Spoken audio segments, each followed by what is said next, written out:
Christianity తీసుకున్న pastor సోదరులందరికీ, ఇదే సభలో చాలా చేసిన అమలాపురం నుంచి వచ్చిన పాస్టర్ సోదరులకి అందరికీ కూడా నేను ఓట్ల కోసం ఎప్పుడు మిమ్మల్ని అడగను. మనస్ఫూర్తిగా నేను గౌరవించేవాడిని. నా భార్య కూడా క్రిస్టియన్.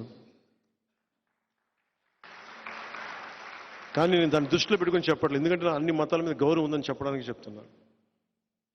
కానీ మనస్ఫూర్తిగా అందరూ బాగుండాలని కాంక్షించేవాడిని, కోరుకునేవాడిని. మీరు అండగా నిలబడతారని ఆకాంక్షిస్తూ,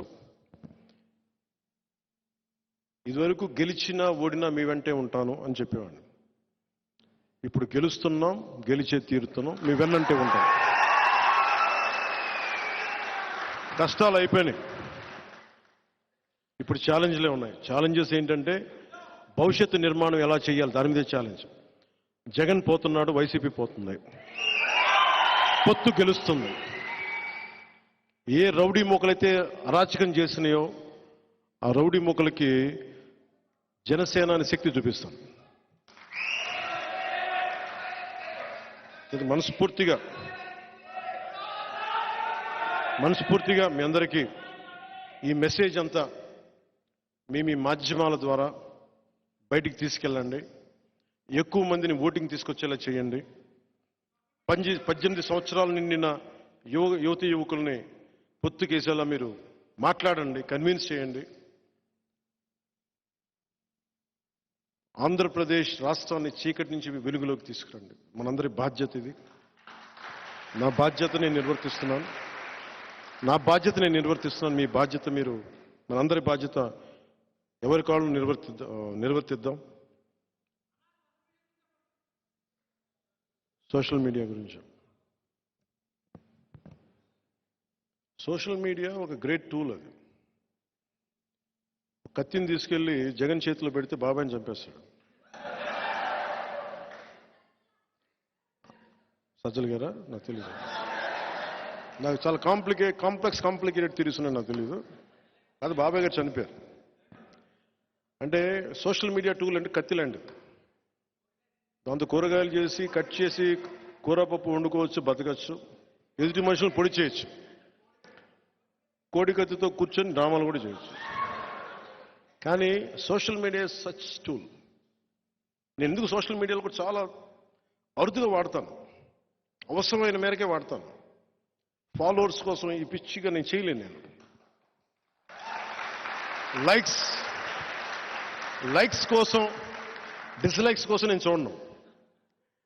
కాకపోతే social media is the greatest tool. ఒక తెల్ల పేపర్ ఇస్తే దాని మీద ఒక కవి రాస్తే, శ్రీశ్రీ రాస్తే మహాప్రస్థానం వస్తాయి.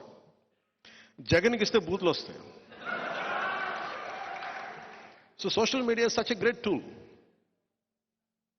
మీరు విదేశాల్లో కూర్చొని ఇక్కడది మీరు నిర్ధారించకండి. సోషల్ మీడియాని ఎంతవరకు వాడాలో అంతవరకే వాడండి. Social media has become a menace in a వే.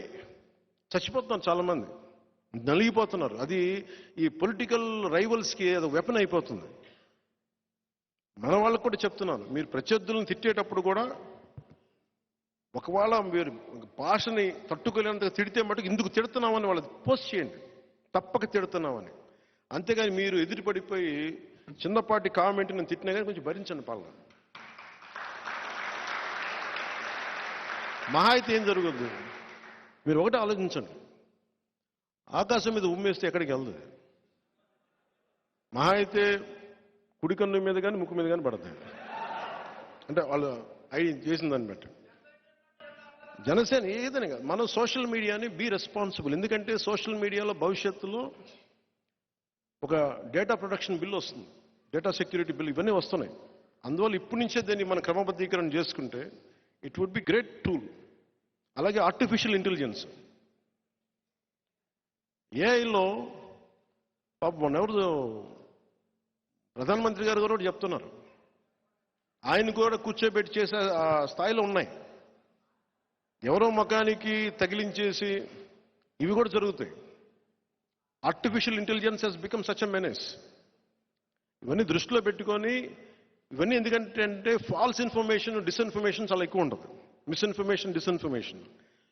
దాంట్లో భాగంగా మీరు ఎవరన్నా సరే నన్ను తిట్టగానే వెంటనే మావాడు చేసినట్టు మనమే పబ్లిసిటీ చేస్తున్నాం.